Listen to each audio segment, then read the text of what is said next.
What's going on, guys? This video is going to be a quick trade review and breakdown of gold's price action and the trade idea that I had posted on my Telegram channel yesterday. Now, for those who aren't in that Telegram channel, the link to it is in the description below. It is completely free, and I post most of my trade ideas and analysis over there. So in this video, what I'm going to do is I'm going to talk about what my bias was and how I formed it going into the trade. I'm going to be covering how I found my targets and also the narrative that I saw that eventually gave me the confidence to then take my trade. So let's get straight into it. Going into the trading day, I was already leaning and favoring looking for short positions, and there were two primary reasons for that. The first one was that price was currently sitting at a gap. Now, I zoomed out a little bit over here, and if you notice right over here, there's a gap here which I've highlighted, and usually these gaps form at the beginning of the trading day because there's a difference between where price closed from the day before and where the current day's trading started. So this gap often acts as a draw for price if left unfilled. For example, there's one over here, so expect that to get filled at some point. But more importantly, when price comes and revisits a gap that has already been filled, you can expect some sort of a reaction every now and then. So given that this is a gap that formed on the daily time frame, though I'm marking it out here on the 1 hour time frame, I'm expecting price when it comes back to potentially give me some sort of a reaction here. So this is already a higher time frame key level for me. That's the first reason why I'm potentially looking for a reaction.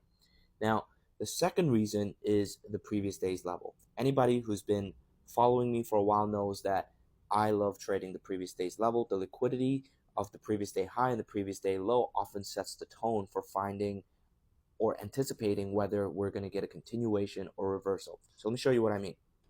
Okay, so here I am on the daily time frame, and this was the candle of yesterday where I posted my trading idea. So going into every trading day, what I'm going to do is I'm going to look at the previous day's candle, and I'm going to mark out the high and the low of that day. Now, the general idea is this. These two are going to be key liquidity levels. On any trading day, I love seeing how price goes for either the previous day high or the previous day's low. The reactions around these two levels can kind of give you an idea whether price wants to continue in the direction. So you could look to trade the continuation, or if there's more of a rejection, in which case you would probably look to trade a reversal. So it's going to be a little more in-depth, so I'm going to save that for a different video. But let's take a look at what happened in this particular instance. I'm back on the 1 hour time frame, and notice how we technically swept the previous day's high. Now, this might be a little iffy because the previous day's candle closed so far up anyway near the previous day's high that the open basically swept it, right? However, for me, I still consider the idea valid. And the reason for that is price traded up above the previous day's high, came back below it, and struggled to get back up above it again, right? And we can also see that in the 15-minute time frame.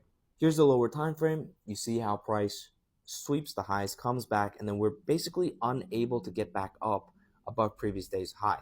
So to me, that's telling me something. Given that we're at a higher time frame key level, the gap that I marked out in this blue box, and we have traded above previous day's high, but we were unable to stay up above it, that's kind of making me now lean towards a more bearish position. All right, so I've got my bias now because of the gap and the sweep of previous day's high and then a trade back below it. So the next thing that I'm looking at is just confirmation, right?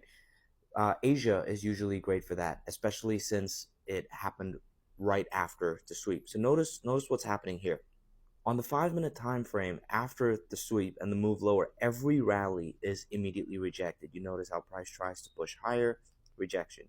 Price tries to push higher again, rejection. And then finally, we get this displacement lower, right? So seeing all of this is price basically trying to tell me, hey, this was a sweep and we're probably going to go lower because every time we try to get back up, price is simply getting rejected, right? Now, on this displacement, there's a PD array that's actually respected. So now I'm going to go back to the 15-minute time frame. Over here, this displacement lower is the same that I showed you on the 5-minute time frame just now. Now, there's a fair value gap here. So over here, I've marked out the fair value gap on the 15-minute time frame. Now, let's try to take a look at what's happening here. After this sweep, price comes down. Every rally in the lower time frame was immediately rejected.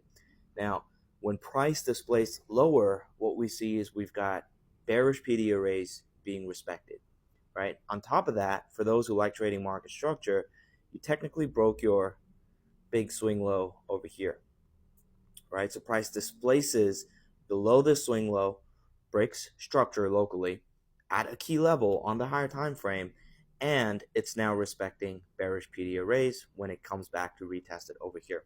These are all different things that price is giving me and telling me that, okay, it wants to stay bearish and we're going to continue to go for lows, right? So where do I finally think that it's actually going to go to? Now, you could just look at the left side of the curve and look at these swing lows, right? Ultimately, my target was all the way down here, this 44.29 level. This was really where the move up started, right? At least on this lower time frame. So I was expecting price to eventually make its way all the way back down there. So when I opened my charts this morning, I actually was not awake for this particular trade. I probably got to the charts a couple of hours later after having seen all of this price action. However, even when all of this had already taken place, my target had not yet been hit. Even this swing low had not yet been hit, right? And so as a result of that, I knew that there was probably still going to be an entry available to me. My bias was still the same. I just needed to now find an entry. So I was looking at the 5-minute time frame, and this was what I was looking at. So price came up into that fair value gap, as I mentioned earlier, got rejected, and then we displaced lower once again. Now, the same thought process that I applied over here, I can kind of apply it once again over here.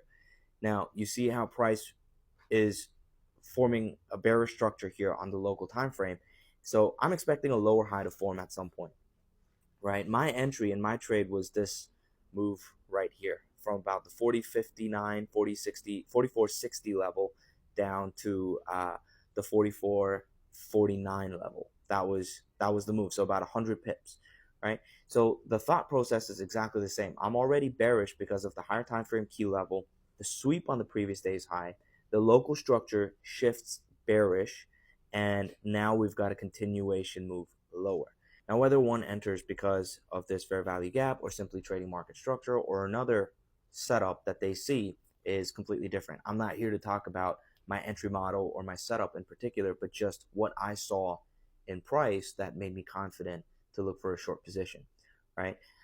This could also be seen as for those who like trading support and resistance levels, that's exactly what this is, right? We've got this previous swing low within this fair value gap. So you've got, if you want to trade price action and liquidity, you can use the fair value gap logic, or if you want to trade support and resistance levels, you can use the fact that this was a level from which price had bounced previously and now came back to retest it, right? So regardless of which method you choose to frame your entry off of, that's not the point.